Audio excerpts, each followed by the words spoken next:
Friends, last year your dollar lost a ton of value. Inflation rose by almost 7% in just 1 month toward the end of the year. And that means in 30 days, your dollar became 93 cents. Inflation is a silent killer. It is a hidden tax that is felt by everyone. And this administration, yes, the Resident's Day, is only making it worse. Inflation is not slowing down, it's escalating quickly. So gold provides a hedge against inflation and can protect your family's wealth. Legacy Precious Metals is the company that I trust for investing in gold and silver, and they also do a lot of other investments like cryptocurrency. You need to diversify your portfolio. So you have to take this seriously, friends. Oil prices are rising. We've seen supply chain issues, and all of this is going to compound our inflation problems. You can trust Legacy Precious Metals because they give you unbiased counsel that is based off of your personal situation. So you can speak to an IRA expert at Legacy Precious Metals at 866-528-1903 or download the free investor's guide at legacypminvestments.com. That's legacypminvestments.com, or call them at 866-528-1903. As a constitutional law attorney, former senior legal advisor, and personal counsel to President Donald J. Trump, Jenna Ellis believes in the rule of law and the importance of integrity in our elections. And she's ready to tackle the big cultural and legal issues facing America. This is the Jenna Ellis Show. Here is your host, Jenna Ellis. Sergeant John Mattingly is going to be with us here in just a hot moment. Yep, you're listening to the Jenna Ellis podcast here. No, I am not Jenna Ellis. I don't have the jurisprudence background, nor am I as beautiful as Jenna Ellis is. However, I am Aubry Shines, and you can always find me, of course, on a multiplicity of platforms. Just go out to Aubry's America.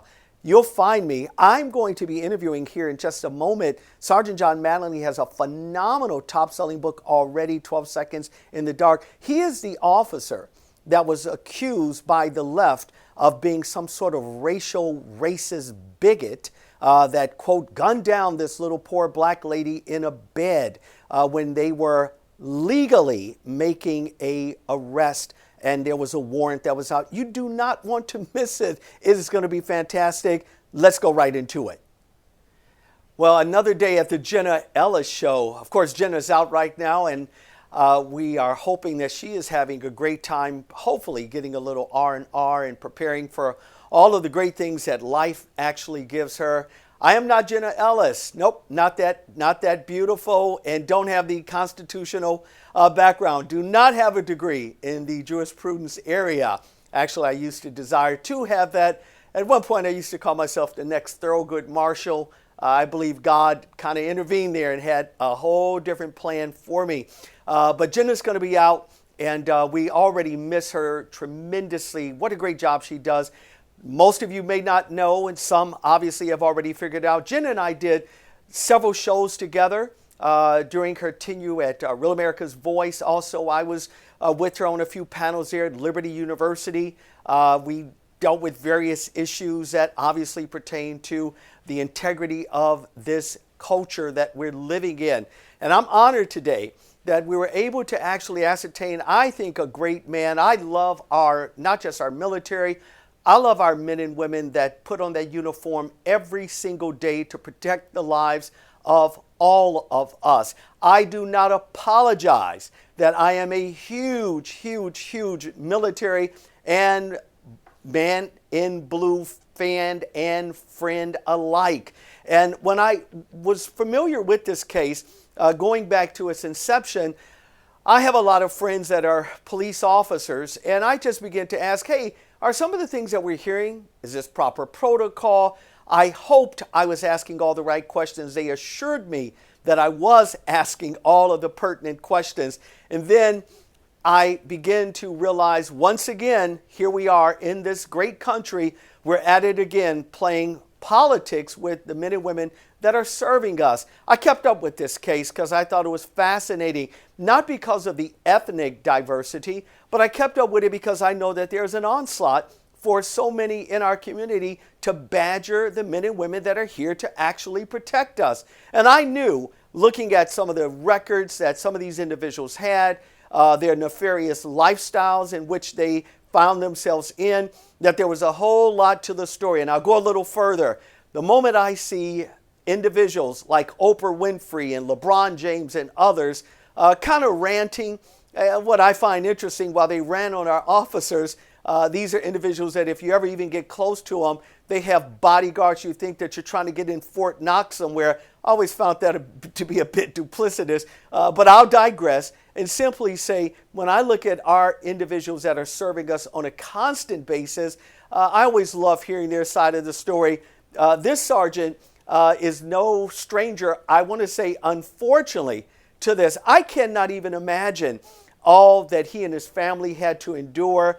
We're going to dive right into it. I have the great Sergeant John Madley. He's here with us. Sergeant, so glad that you joined us. By the way, how are you and your family doing right now? I'll tell you what, Aubry, for all we've been through, we're very blessed. We're very grateful for all the things that God's done for us. So there's no complaints here. I like it, man. Well, we were certainly praying for you down here in Tampa. The church that I happen to be senior over, we were praying for you. I had leaders praying for you, praying for your family, because anytime there's slander, anytime there are individuals that are in high profile, that they just kind of dominate our media landscape, and they want to just kind of ding all our friends that I say that are friends that serve and protect our communities. I just think that you guys need a voice. This is why I'm really appreciative for Jenna Ellis' show. Of course, I have my own platform on Real America's Voice there. I'm right between Frank Gaffney and Steve Bannon every single Saturday. And I look forward also to bringing you, John, onto that platform as well. But you have a book out, and I want you to just share with everyone this book, what it means. And as a matter of fact, I don't want to steal your thunder, but your book is already on the top of the charts already. John, talk to us about it. Well, I think it's on the top of the charts because they're hungry for the truth. They're tired of being lied to. They're tired of all the false propaganda that goes out by the media and by our politicians. And 12 Seconds in the Dark, and let me give a shout out to Daily Wire. I appreciate them being willing to pick up the book and having the courage when other people didn't. And they were scared to step out in the water, and Daily Wire stepped up and said, hey, we'll do it. And so I really appreciate that, appreciate Ben and them over there. But yeah, 12 Seconds in the Dark just speaks about a little bit of the life of me prior to law enforcement and the faith and the way I was brought up. And that kind of led the journey for me down that path, and what made me want to help other people, be a servant. And then it brings me up to date on March 13th, 2020, and that tragic situation with Breonna Taylor that nobody wanted to see happen. And we feel for her family, we feel for the community. But then the lies that were perpetrated after that are the things that set into motion so many things, including destroying our city and other cities that people latched onto this about. And that was just a sad thing to see. And I want to expose some of those things and those truths so people know they were lied to, and they can see what the politicians did or didn't do. And that's what led us down the path that we're at today. And my biggest fear going forward, my purpose in life now is to reach out to these officers that are still holding that line and standing in that gap. And I want to be there for them. If they're in my type situation, I want to give them some guidance. I want to give them some resources that they can go to, people they can reach out to, because there's none of that out there right now for people directing them. There's organizations that help, but it's hard to find them if you don't know what you're looking for.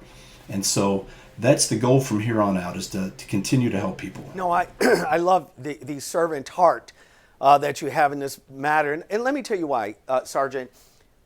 A lot of individuals, when they've been falsely accused of something, slander has been obviously part of that equation. You've been painted by those that are in the media as that you're some kind of bigot or you're some kind of racist or something.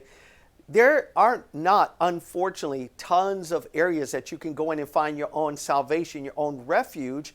And often, and I know this because I'm trained to help, often what I find is that when people have experienced something like what you and your family have experienced, unfortunately, they kind of become recluse. They don't even talk about it. They just kind of feel, look, I just want to get away from all this. I don't want to deal with this. You guys don't know what it's like. And then you become part of what I call on the bottom of the newspaper page. You're a blimp. You're gone. But nobody takes into account, not just that day, but every day that our officers go out here and fight to defend us. And again, it's not like you guys are making $1 million a year to go out there and do that. Every time you guys put on your uniform, that family can only pray and hope and believe that my husband or my wife is going to return back to us the way he or she left us and left the kids. Maybe that would have been the last kiss. And then to watch individuals that have such power as it relates to media outlets just kind of besmirch you to the degree that they paint you as this vile bigot, you're a nefarious, moronic-minded, I don't know, and every racial epithet that they can find, they paint you with it. I love the fact, Sergeant, that you're going back out and say, you know what, not only did this not beat me, I'm going to now become a conduit to make sure that others that do the same thing that I'm doing, that there is hope, there is refuge here. Kind of get into the book a little bit. I don't want for it obviously to be a spoiler, because I want everyone to go out and we're going to make sure that we're plastering your book everywhere, because I do believe everyone should read your work. Give us a highlight of what the book is really about here. All right, so I go into detail on the night of March 12th leading into March 13th, which happened to be a Friday and a full moon, and it was raining, and I came out and had a couple of flats on my car before we went to the location. So everything was just kind of lining up to be one of those nights that you just don't really want to have. And once we got there, we knocked on the door, we announced, and this was for an extended period. Generally, we did have it signed as a no-knock, but because of the elements of the case, we abided by the guidelines of the courts, and we abandoned the no-knock and went to the knock and announce because it was the right thing to do. And so we knocked and announced on this door for 45 seconds to a minute, got no response. So we had to breach the door, because at some point you've got to move. You can't just stand out there all night hoping, begging, pleading for somebody to come in. You've got a job to do, so we had to do it. As soon as that door came open and swung to the left, as I stepped into the doorway, I was met down a long, dark hallway with two individuals, one taller, the other shorter. They were almost overlapping. I mean, it was like almost one person together with two different heads. And as soon as I made eye contact with them, Kenneth Walker was there with an outstretched arm with a gun in his hand and pulled the trigger. I instantly felt the hit on my leg and the heat. I returned fire, and I got out of the way because I knew at that point I was kind of useless. I reached down and felt my leg, and as soon as I did, there was a large amount of blood in my hand, and I knew it wasn't just a normal leg wound through and through. We've had CPR for 20 years at this point, so I knew it had hit a major artery, and I knew my thought process was get out of this dangerous, fatal funnel I'm in, get to the parking lot, and have someone put a tourniquet on me. So once we did that, and I knew the tourniquet was on, I at least said, okay, well, I'm going to live, but now let's get to the hospital to save this leg, because you can only have it on for a certain amount of time. So in the book, it goes into detail about some of the things that just went wrong on scene, how long it took EMS to get there, the lack of training or experience would be the better word, the lack of experience that these EMT guys had. They had a good heart, tried, but they didn't really know what they were doing. And the Lord placed Pleasure Ridge Park Fire at that location. They showed up when they heard the call come out, and thank God they did, because two paramedics from there showed up. One of them was a friend of mine, and they popped on board and they got to work and really helped stabilize things.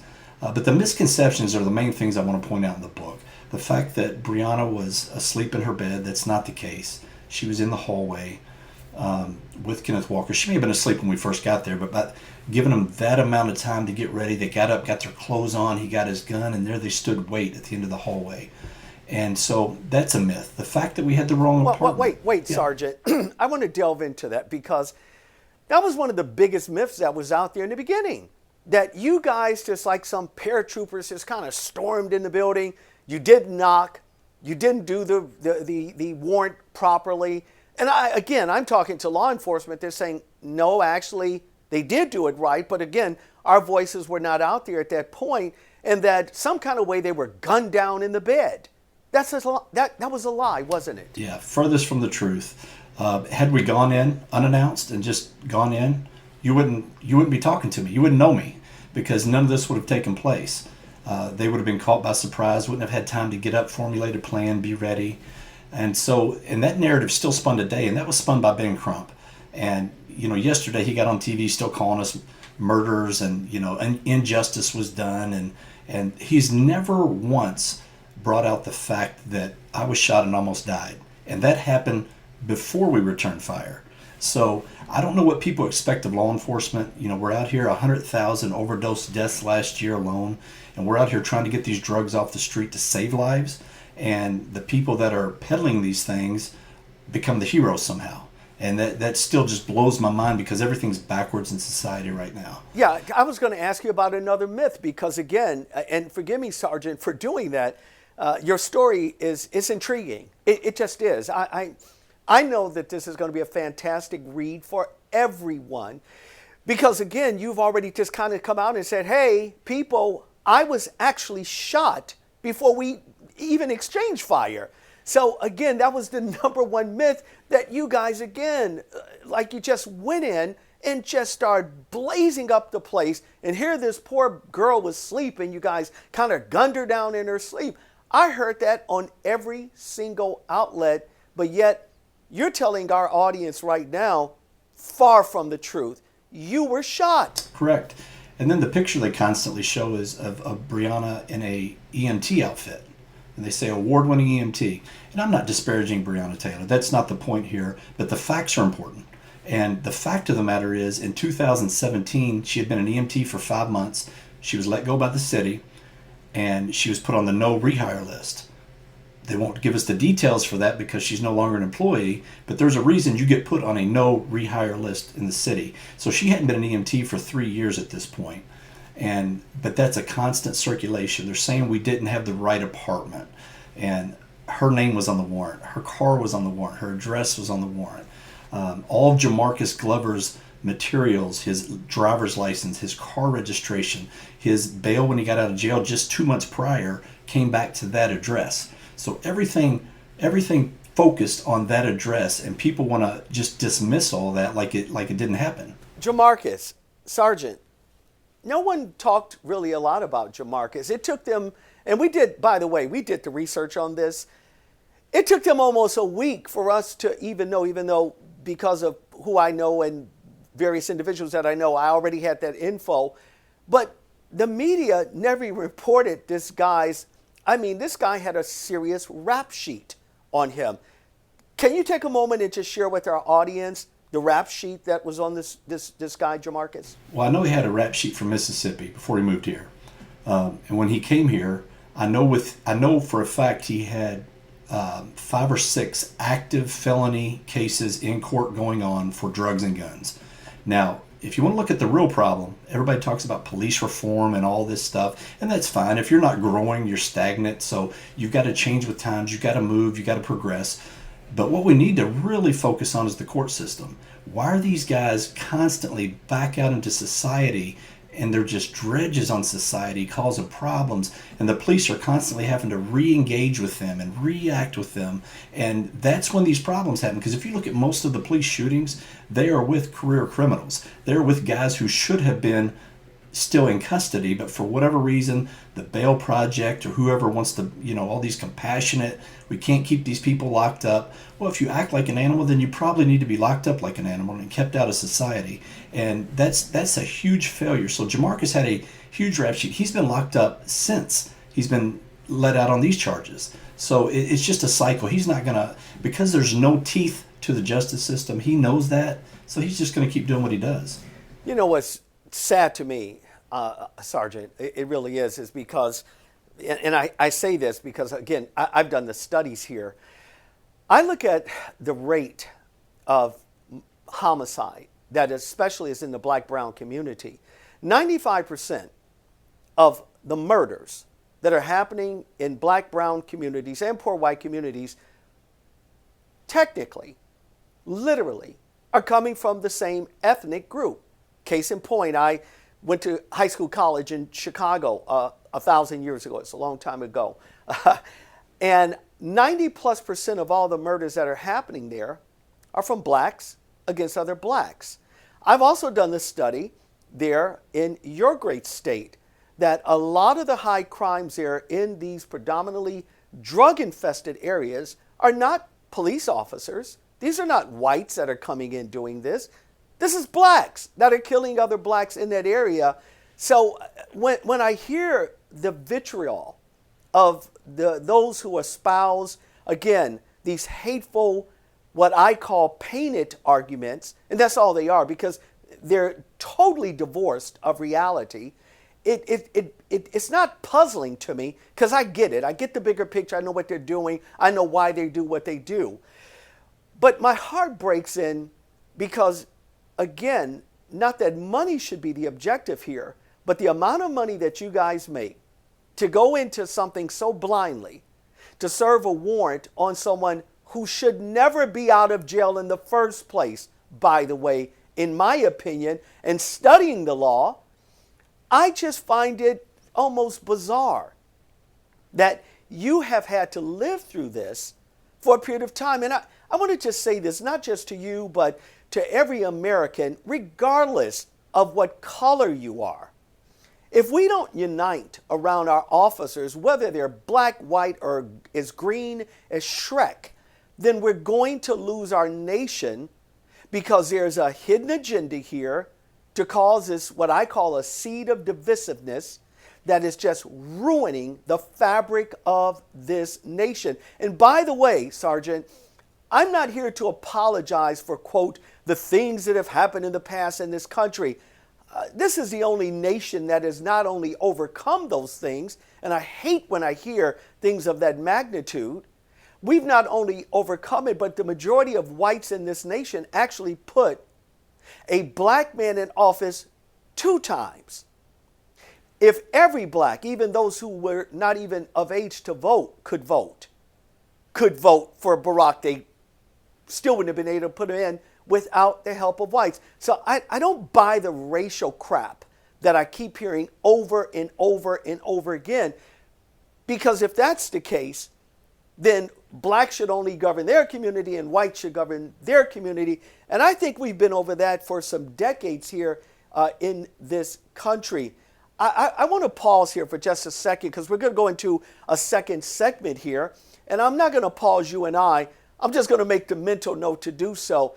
I want to switch gears here with you just a little bit because I look at this young lady, and again, I get it, every life is precious, but where, Sergeant, is the responsibility for someone like her that if you know that you're in this environment, at least my parents, my dad, when my dad was living, he always made us boys cognitive of the fact that if we hang around the wrong crowd and something happens, I can't blame someone for it. By the way, I lived in a day and time you wouldn't have known me had I done it because my father and mom had a way of making sure certain type of disciplines were part of our narrative. And I assure you and the rest that are viewing right now, I've had my fair share, no thanks. But I look at this young lady, she lost her life because she's in the wrong environment. Has anyone ever apologized to you?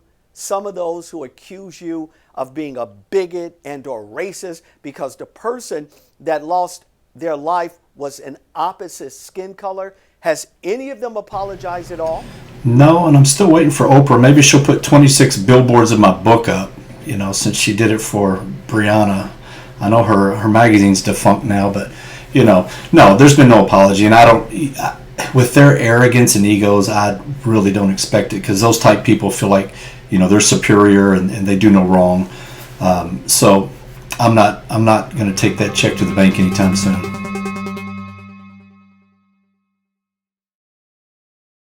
Right now, Mike Lindell is having an incredible deal, and he's calling it the sale of the year. So for a limited time, you'll receive 60% off the Giza Dream Sheets that come with a 60-day money-back guarantee and a 10-year warranty. You'll receive a set for as low as $39.99. I have these dream sheets. They're kind of awesome. I still love my slippers though, but you can use the promo code Jenna on all MyPillow product, not just the dream sheets, not just the MyPillow, not just the slippers, not just the robes, but even the towels, everything else. So for a limited time with any purchase, you will receive Mike's soft cover book for free when you use promo code Jenna. I've read his book. I told you, his testimony is so amazing, from crack addict to CEO. It's truly, absolutely a God story. And we all have stories of how God has intervened in our lives and has hopefully compelled us to accept his free gift of salvation and to start on a path of truth and to embrace the truth of who God is and how much he loves us. And, this book is amazing. Mike is amazing how much he's willing to stand firm, not just in the political sphere, but also with Christian truth, the word of God. And you're going to love this book. So go to mypillow.com, click on the radio listener square, use promo code Jenna. And along with this offer, you will also get deep discounts on all MyPillow products. So go to mypillow.com or call 1-800-564-8475. Use the promo code Jenna. That's Jenna. Vaccines have not eliminated the Chinese Fauci virus, so we all need extra protection for our immune systems. My friends at Centurion Labs have combined 5 key ingredients to defend your immune system against allergies, cold, the flu, and even the coronavirus. It's called Centurion Defender, and it incorporates vitamin C, vitamin D, zinc, copper, and quercetin in just 1 capsule. No more swallowing 10 pills a day or not taking supplements because the individual cost is just too high. So take 1 Defender with breakfast and 1 with dinner, and keep living your life. Just like the Centurions of Rome led by example and held themselves to the highest possible standards, Centurion Labs has dedicated the last 15 years to research and develop safe, effective, and affordable healthcare products made in the USA that you can trust. For a limited time, listeners of this show can save 20% off their first order of Centurion Defender. Visit centurionlabs.com/Jenna and use the promo code JENNA. Defend your health today with Centurion Defender. That's centurionlabs.com/Jenna and the promo code Jenna. Centurion Labs, that's with an S, centurionlabs.com/JENNA.